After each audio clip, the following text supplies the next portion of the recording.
आज की क्लास में हम लोग पढ़ने वाले हैं resistance of a cylinder whose radius increases linearly. हम लोग ये देखने वाले हैं कि अगर हमारे पास एक सिलेंड्रिकल कंडक्टर है जिसका रेडियस जो इंक्रीज हो रहा है linearly from its initial value to its higher value, ठीक है, कुछ वैल्यू है इसकी पहले से दी हुई, उस वैल्यू से अगर उसकी सिलेंडर की रेडियस इंक्रीज होती है और लीनियरली इंक्रीज होती है अप टू सम लिमिट, तो अगर इस सिलेंड्रिकल कंडक्टर को हम सर्किट में कनेक्ट कर देते हैं तो रेजिस्टेंस कितना ऑफर करेगा ये सिलेंडर, इसको हम लोग देखेंगे। ठीक है, तो आज बहुत ही इम्पॉर्टेंट टॉपिक है ये। हम लोग एक ऐसे सिलेंड्रिकल कंडक्टर की रेजिस्टेंस कैलकुलेट करेंगे जिसकी uniform cross section area uniform ना हो के लीनियरली इंक्रीज हो रही है।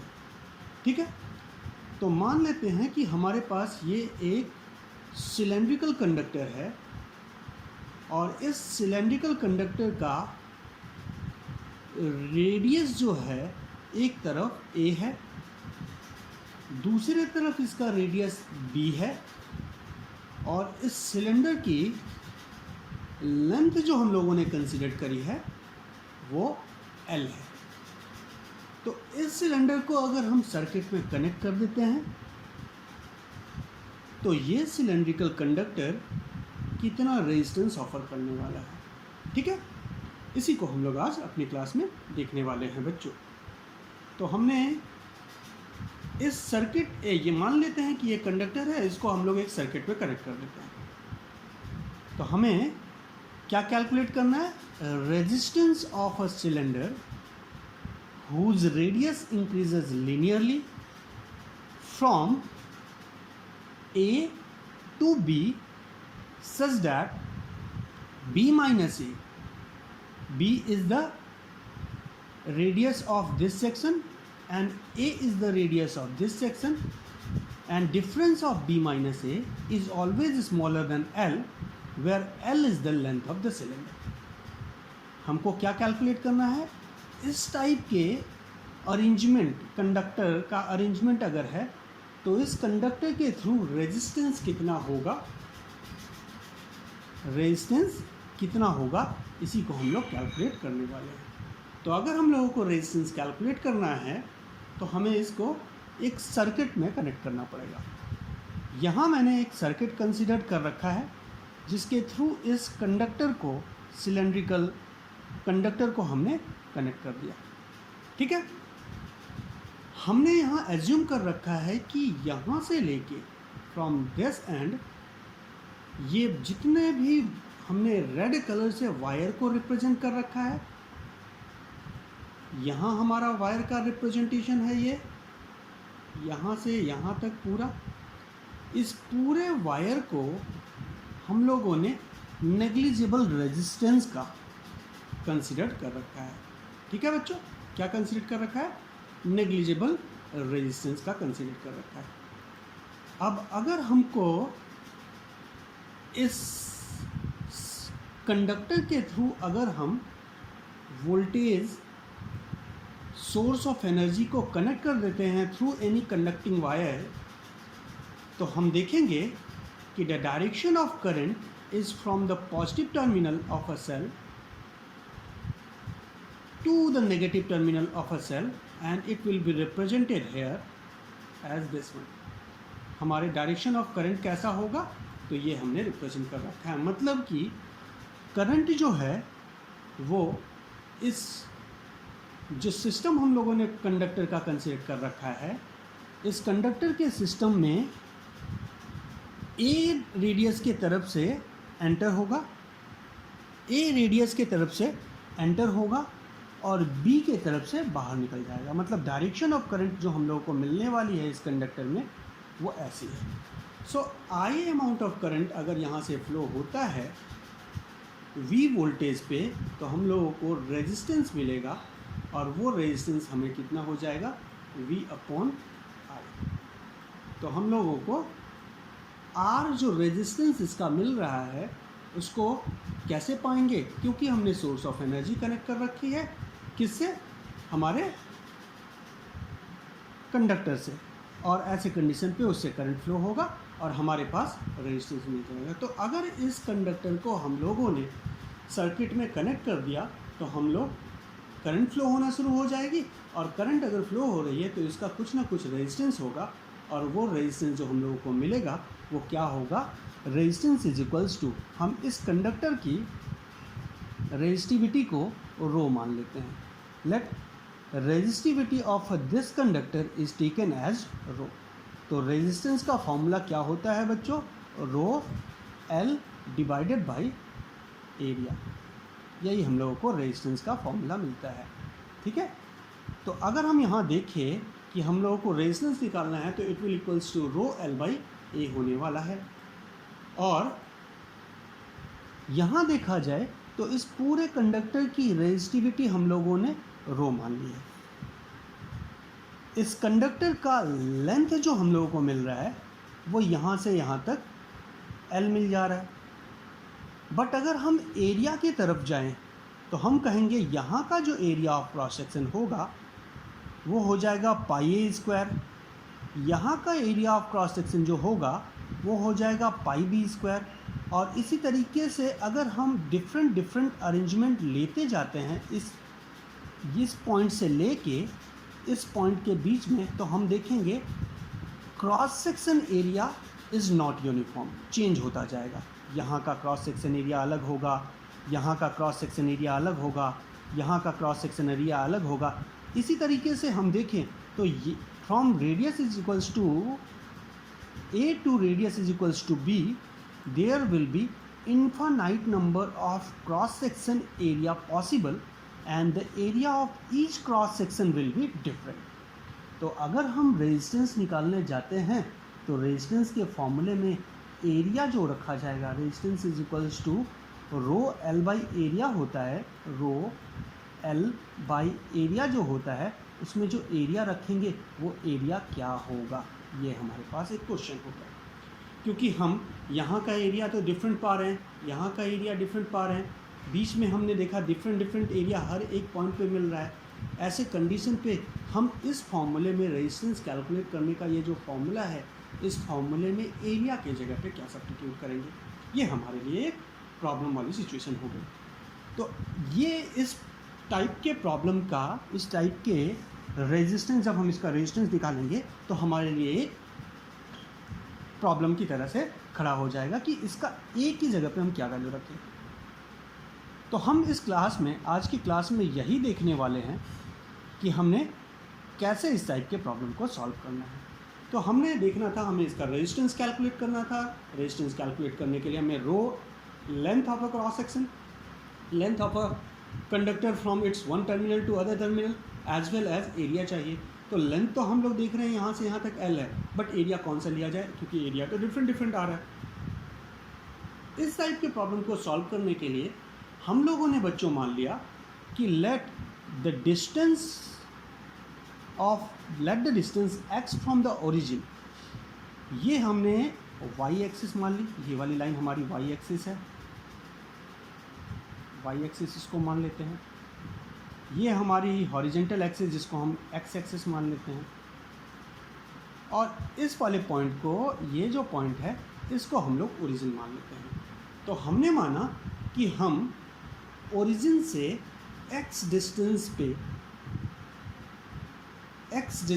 पे एक रेडियस कंसीडर कर रहे हैं, and the radius is r।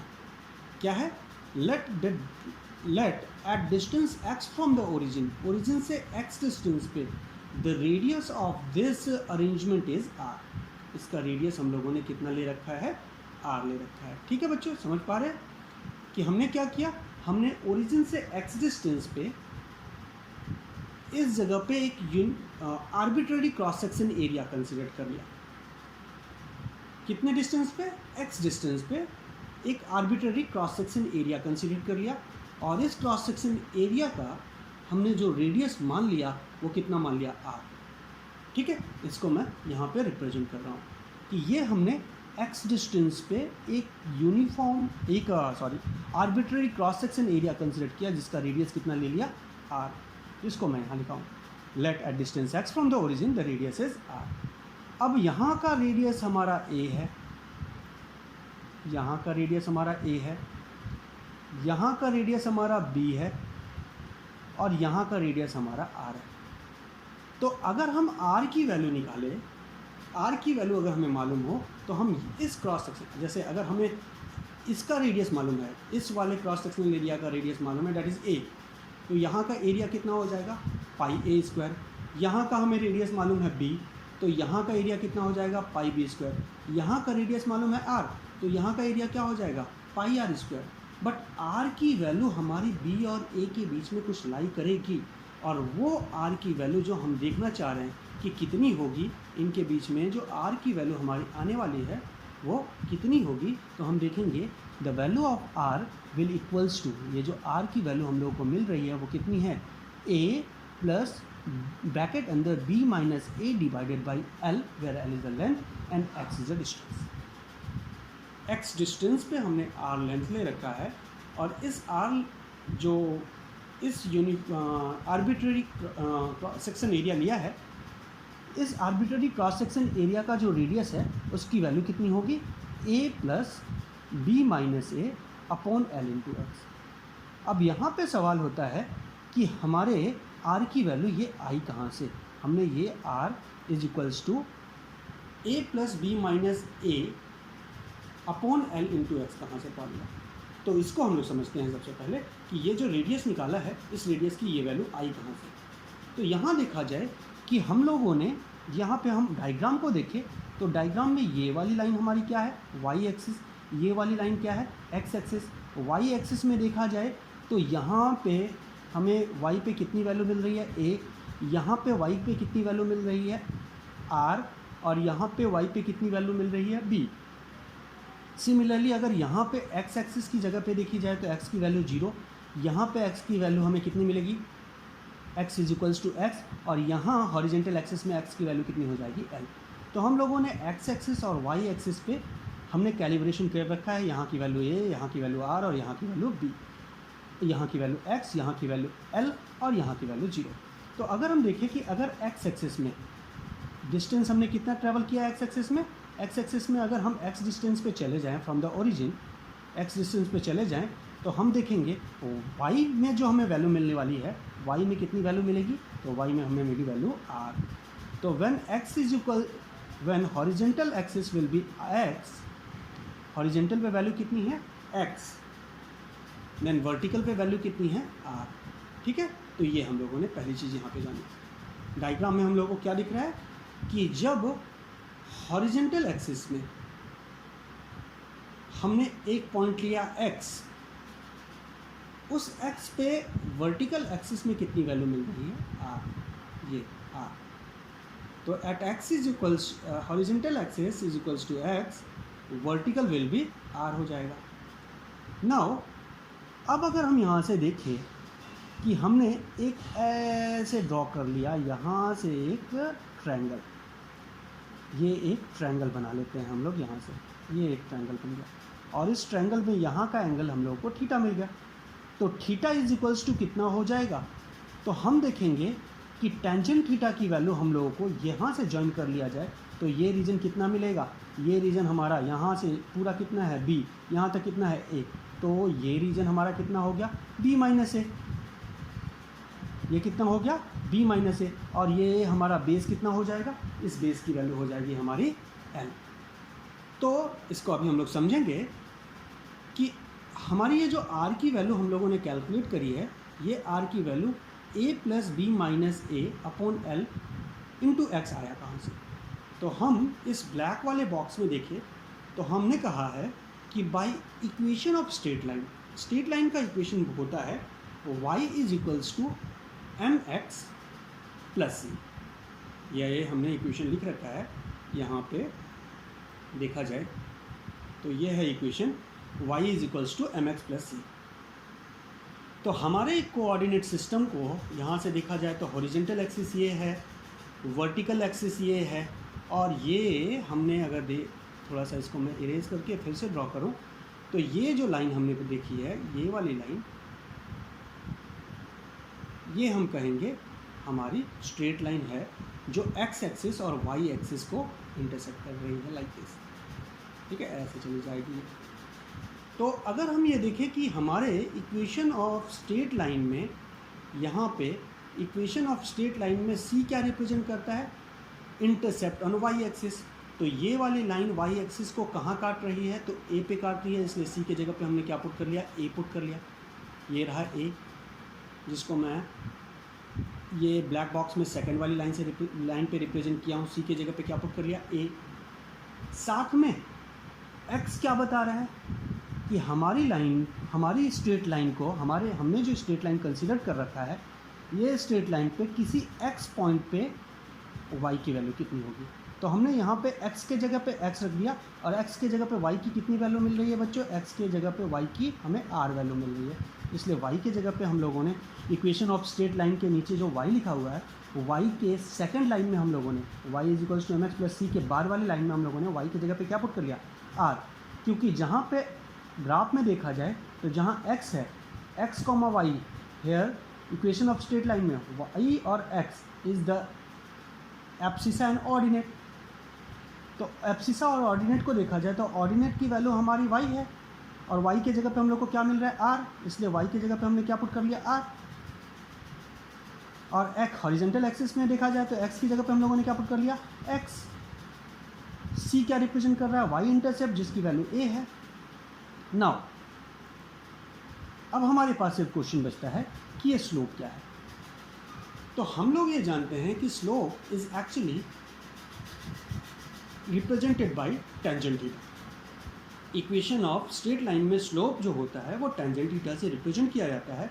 और अभी मैंने बताया कि अगर हम यहाँ पे एक ट्रायंगल ड्रॉ करते हैं, यहाँ से अगर एक ट्रायंगल ड्रॉ कर लिया जाए, तो इस ट्रायंगल का ये वाला जो रीजन होगा, ये रीजन हमारे किसके जैसा एक्ट होगा बच्चों, ये परपेंडिकुलर के जैसा एक्ट होगा। और परपेंडिकुलर की वैल्यू कितनी आ जाएगी, ये देखा जाए, क्या ये वाली लाइन और ये वाली लाइन दोनों क्या एक दूसरे के पैरेलल हैं। तो यहाँ पे हमें देखा जाए तो यहाँ से हमें यहाँ तक कितनी मिली, बी वैल्यू, यहाँ से यहाँ तक कितनी, ए।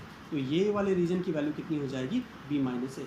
सो परपेंडिकुलर की जगह पे हम लोगों ने क्या पुट किया, परपेंडिकुलर बाई बेस होता है, बेस होता है। परपेंडिकुलर की जगह पे हमने tangent B by A put कर लिया, और बेस में हमारा ये पूरा का पूरा लेंथ है, और लेंथ की वैल्यू कितनी हो जाएगी, एल। सो हम लोग ये देख रहे हैं कि स्लोप के जगह पे हमारे, अगर हम ये ब्लैक वाले बॉक्स में देखें, तो ब्लैक वाले बॉक्स में स्लोप के जगह पे हम लोगों ने क्या पुट कर लिया, बी माइनस ए अपॉन एल इंटू एक्स।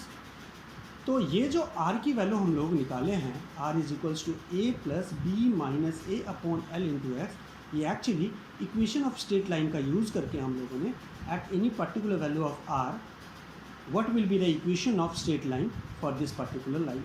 इस लाइन का इक्वेशन ऑफ स्ट्रेट लाइन क्या होगा, जब y की वैल्यू हमारी r हो उस समय कितनी वैल्यू मिलने वाली है, तो हम लोगों ने ये पाया। सो ये जो रिज़ल्ट हमारे ब्लैक बॉक्स में मिल रहा है r की वैल्यू, यही हम लोगों ने यहाँ पे लिख रखी थी। तो क्लियर हुआ, यहाँ पे हमारा ये डाउट क्लियर हो गया कि जो हम लोगों ने पीछे r की वैल्यू यहाँ पे क्वेश्चन मार्क लगाया था मैंने कि ये r की वैल्यू आई कहाँ से, तो ये r हम लोगों ने कैसे पाया, इस इक्वेशन ऑफ स्ट्रेट लाइन का हेल्प लेके। ठीक है, ये हम लोगों ने जाना। अब हमें देखना है कि हम लोगों ने ये तो कैलकुलेट कर लिया कि r की वैल्यू कितनी हो रही है।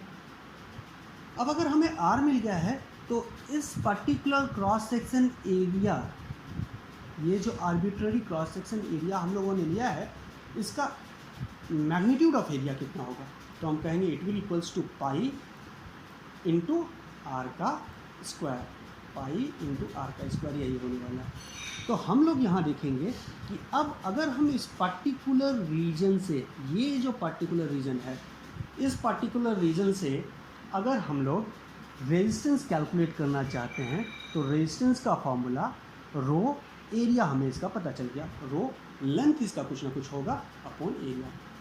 अब इसी चीज़ को हम लोग यहाँ पे नोट कर रखे हैं कि अगर हम इस तरह से क्रॉस सेक्शन एरिया लेते जाएं, तो यहाँ from radius is equals to A to radius is equals to B के बीच में हमें कितने एरिया मिल जाएंगे ऐसे, कितने पार्ट्स में हम इस पर्टिकुलर रीजन को डिवाइड कर सकते हैं, तो हम कहेंगे इन्फानाइट पार्ट में डिवाइड कर सकते हैं। इन्फानाइट पार्ट में हम इस चीज़ को डिवाइड कर सकते हैं from A to B. But infinite part में अगर हम डिवाइड कर ले और सबको सम करना चाहें, तो हम इन्फानाइट नंबर ऑफ टर्म्स का समीशन करने के लिए जो फॉर्मूला मैथमेटिकल ऑपरेशन करते हैं वो है इंटीग्रेशन। तो मान लिया जाए कि इस पर्टिकुलर क्रॉस सेक्शन एरिया का जो रेजिस्टेंस है वो स्मॉल डी आर है, स्मॉल डी आर है। इसी तरह से छोटे छोटे small D R, small D R, small D R, small D R मिलते जाएंगे हम लोगों को from R is equals to A to R is equals to B के बीच में। और हम सबको अगर जोड़ना चाहें तो क्योंकि हमारे इन्फानाइट नंबर ऑफ टर्म्स है, इसलिए हमें इन्फानाइट नंबर ऑफ टर्म्स को किससे जोड़ा जाता है, इंटीग्रेशन से। तो हम कहेंगे टोटल रेजिस्टेंस जो हम लोगों को मिल रहा है, जिसको मैं कैपिटल आर से रिप्रेजेंट किया हूँ, ये टोटल रेजिस्टेंस जो हमारा होगा वो integration of small resistance D R. अब ये स्मॉल डी आर जो है वो क्या है, तो हम कहेंगे ये स्मॉल डी आर हम लोगों ने इस particular uniform cross section area को के लिए निकाला है।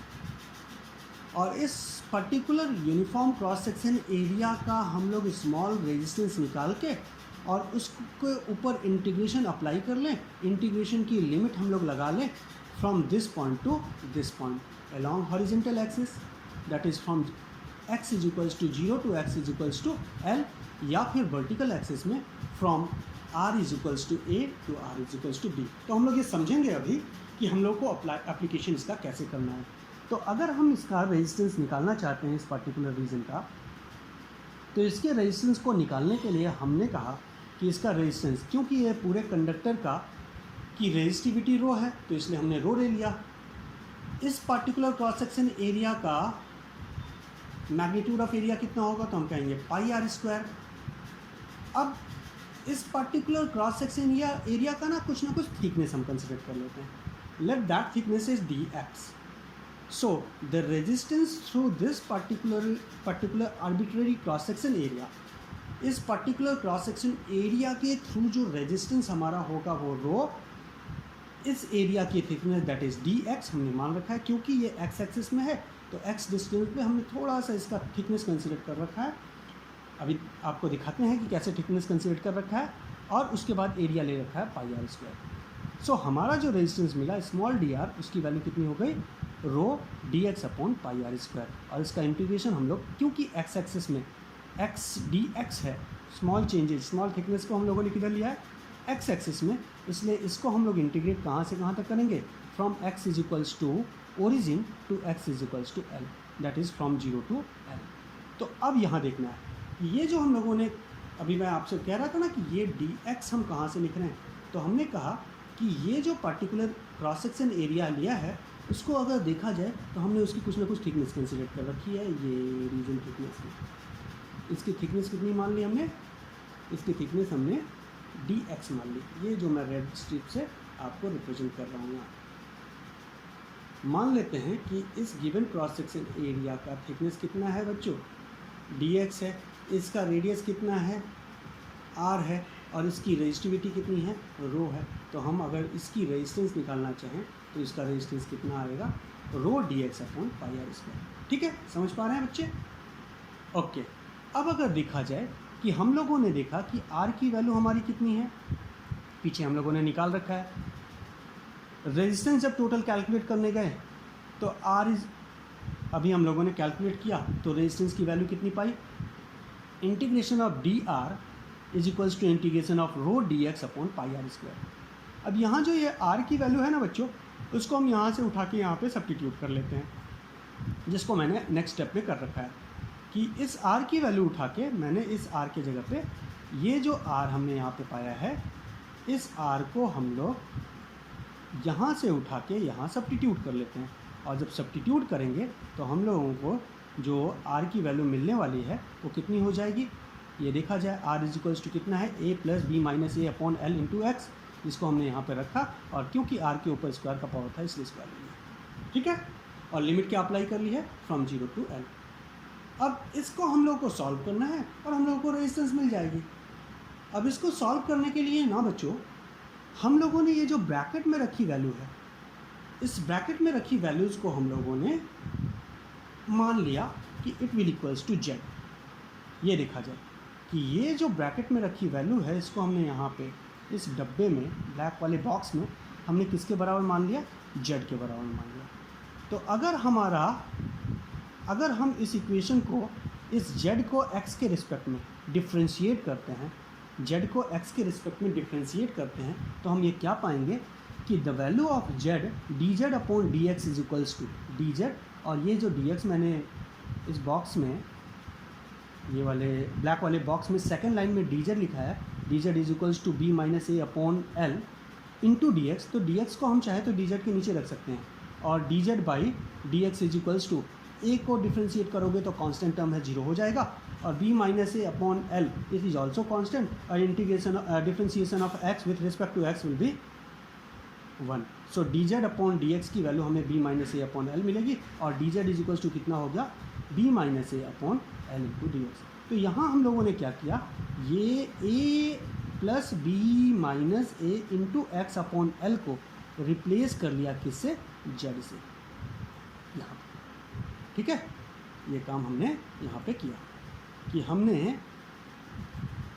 इस ब्रैकेट में रखी वैल्यू को किससे रिप्लेस कर लिया, जेड से।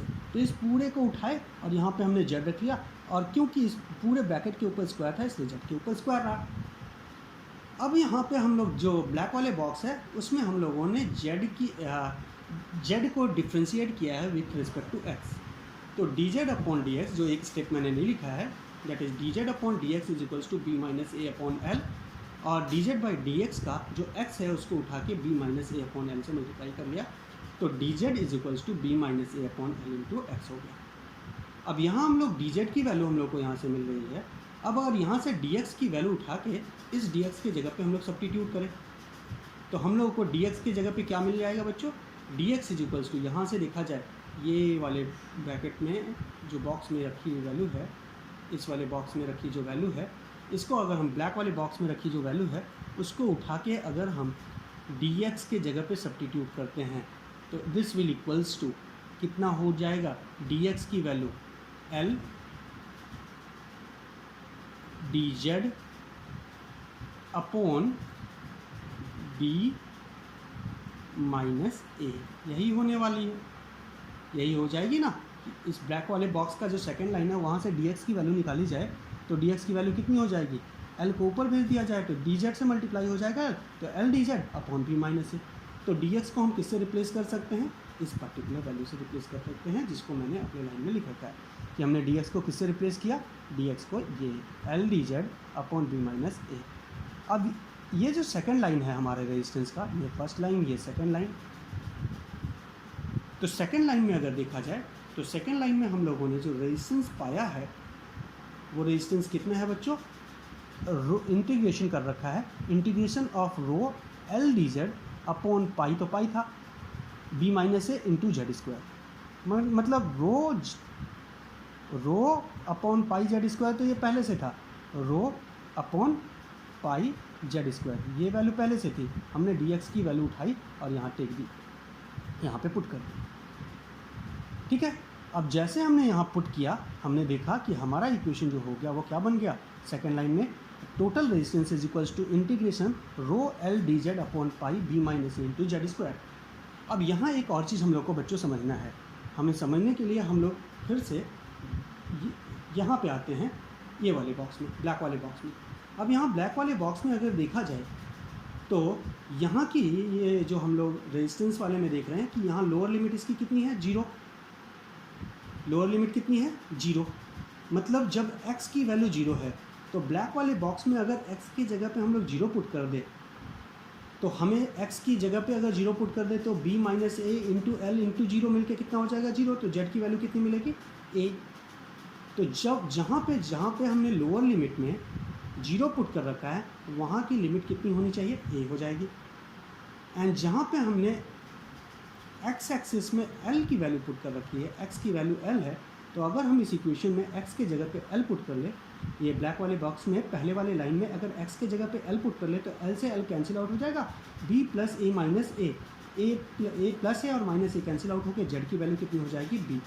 मीन्स हमें ये जानने को मिल रहा है कि अगर dx को हम लोग dz से रिप्लेस कर रहे हैं तो हमारी लिमिट भी 0 और 0 से l की जो लिमिट है वो a से b की लिमिट हो जाएगी, जिसको मैंने यहाँ पे लिख रखा है येलो वाले बॉक्स में। The limit of integration is from a to b। यहाँ पे कितना होगा a, लोअर लिमिट कितनी होगी a और हायर लिमिट कितनी होगी b। ये मैं नहीं लिखा हूँ, आप यहाँ पे नोट कर लोगे कि resistance is equals to lower limit of a to higher limit of b of integration rho dx को रिप्लेस किया। आपको वहाँ dx है तो dx की जगह पे आप यहाँ पे 0 और l ही लिखोगे, यहाँ पे आपको लिखना होगा a की वैल्यू 0 की जगह पे क्या लिखोगे a और l की जगह पे यहाँ पे क्या लिख लोगे b, क्योंकि हमने dx की लिमिट को किससे रिप्लेस कर लिए, हमने dx को dz से रिप्लेस कर ली। ठीक है बच्चों, तो ये काम आप यहाँ पे कर लोगे। ठीक है, तो हम लोग को ये जानने को मिला ये वाली लाइन में कि resistance is equals to rho L D Z upon pi B minus A Z square. अब इसकी जो लिमिट है वो लिमिट कितनी हो गई फ्रॉम ए टू बी। यहाँ से यहाँ हमारी लिमिट है ए और यहाँ हमारी लिमिट कितनी है बी। ठीक है, ए और बी की लिमिट हमने यहाँ पे पा ली। नाउ अब यहाँ से देखा जाए तो ये रो, ये एल, पाई बी माइनस ए, ये हमारा एक कांस्टेंट टर्म है जिसको हम लोग इंटीग्रेशन से बाहर निकाल लिए इस वाले लाइन में। तो आर इज इक्वल्स टू क्या हो गया rho L upon b upon pi B minus a, क्योंकि ये कांस्टेंट अब बाहर निकल गया। इंटीग्रेशन हम लोग करना है from A to b d Z upon z square, और integration of d Z upon z square is 1 upon z होता है बच्चों। इंटीग्रेशन ऑफ इसका जो इंटीग्रेट करेंगे तो इसकी वैल्यू हम लोग को कितनी मिलेगी 1 डिवाइडेड बाई जेड। अब जेड के जगह पे इसकी लोअर लिमिट कितनी है, लोअर लिमिट हमारी ए है और हायर लिमिट कितनी है, हायर लिमिट हमारी बी है। तो एक बार हम लोग क्या रखेंगे, एक बार जेड के जगह पे बी रखेंगे, फिर माइनस लगा के एक बार जेड के जगह पे ए रखेंगे, और ये हमारा स्टेटमेंट किस में कन्वर्ट हो जाएगा इस वाले इक्वेशन में। तो यहाँ मैं एक स्टेप जो है वो स्किप कर रखा हूँ, जिस स्टेप को आप यहाँ पे होते हुए देख रहे हो कि हमने एक्चुअली किया क्या है। हमने एक्चुअली यहाँ पे कहाँ गया, sorry, D Z upon z square का इंटीग्रेशन करा तो 1 अपॉन जेड मिला, और इसकी लिमिट अप्लाई करने के बाद हमने इस इक्वेशन को कन्वर्ट कर लिया इस स्टेप में। ये हमारा स्टेप यहाँ पे। अब यहाँ पे अगर हम एलसीएम लेते हैं तो नीचे हमारा एलसीएम a इंटू बी हो जाएगा और ऊपर मिलेगा a minus B minus B cancel out हो जाएंगे। तो हमारे पास जो रेजिस्टेंस मिलने वाली है वो कितनी हो जाएगी, r is equals to rho L upon B minus upon pi into A into B. तो ये हमारे इस कंडक्टर का रेजिस्टेंस मिला, where rho is the resistivity, L is the length, pi is a mathematical symbol constant, and a and b is the smaller and larger radius of a given cylinder। ठीक है, तो ये हम लोगों ने resistance calculate किया है step by step. हम लोग फिर से एक बार इसको देख लेते हैं क्या क्या मिला, ताकि आप इसको नोट कर सको। सबसे पहले हम लोगों ने देखा कि हमने x डिस्टेंस पे, सबसे पहले हम लोगों ने x डिस्टेंस पे एक आर्बिट्ररी रेडियस कंसीडर कर रहा, एक arbitrary cross section area consider किया। उसके बाद उस r की वैल्यू हम लोगों ने निकाली कितनी आती है, और r की वैल्यू कैसे आई है ये क्लियर हुआ। r is equals to A plus B minus A upon L into X आया। उसके बाद हम लोगों ने ये मैं आपको दिखाया कि r की वैल्यू हम लोग कैलकुलेट कैसे किए। देयर आफ्टर हम लोग इस पर्टिकुलर क्रॉस सेक्शन एरिया से कितना रेजिस्टेंस होने वाला है उसी रेजिस्टेंस को इंटीग्रेट कर लिए from its lower limit to higher limit. So integration of small D R किया, और उसके बाद फिर हम लोगों ने r की वैल्यू यहाँ से उठाई और यहाँ पे पुट कर ली। r की वैल्यू उठा के हम लोग यहाँ से यहाँ पुट कर लिए, और r की वैल्यू जैसे पुट किए हम लोगों को ये इक्वेशन मिल गया।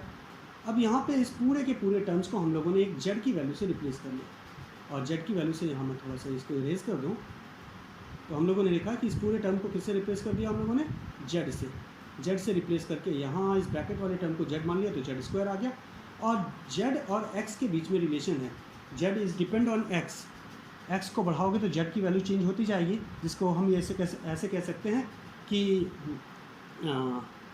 इसलिए हम लोगों ने z के रिस्पेक्ट में x को डिफ्रेंशिएट कर लिया। तो हम लोगों ने dz की वैल्यू पाई, और यहाँ पे dx की जो वैल्यू आ रही है उसको हम लोगों ने dx की वैल्यू को हम लोगों ने यहाँ पे आप देख सकते हैं dx की वैल्यू को हमने यहाँ पे रिप्लेस किया है, यहाँ जो ऑब्टेन वैल्यू हमारे ब्रैकेट में आई है उससे। एंड देयर आफ्टर हम लोगों के जो कांस्टेंट टर्म थे उसको बाहर निकाला और इंटीग्रेशन किया from its limit of integration that is lower limit is A to the higher limit is B के बीच में इंटीग्रेट करें और फाइनली हम लोगों ने ये रिजल्ट पा लिया। ठीक है बच्चों, होपफुली ये बहुत ही इजी सा टॉपिक था, आपको समझ में आया होगा। अब हम लोगों ने ये देख लिया कि how to calculate the resistance of a cross section of a non uniform cross section area of a conductor, जिसमें हम लोगों ने यहाँ पे सिलेंड्रिकल कंडक्टर कंसीडर कर रखा है, जिसका एक तरफ का रेडियस हमने ए माना था और दूसरी तरफ की रेडियस को बी माना था। और अगर इसको हम सर्किट में कनेक्ट कर देते हैं तो उसकी रेजिस्टेंस कितनी होने वाली है ये हम लोगों ने जाना। ठीक है, आज के हम लोग लेक्चर में ये जानते हैं कि कैसे हम लोगों ने रेजिस्टेंस को कैलकुलेट किया। अगर आपको ये वीडियो अच्छी लगी हो तो आप इस चैनल को सब्सक्राइब कर ले और इस वीडियो को लाइक भी कर ले। और अगर आप नेक्स्ट टॉपिक जो पढ़ना चाहते हैं, हम लोग पढ़ने वाले हैं, उसको देखना चाहते हैं तो उसके लिए आप हमारे चैनल से बने रहिए। Thank you.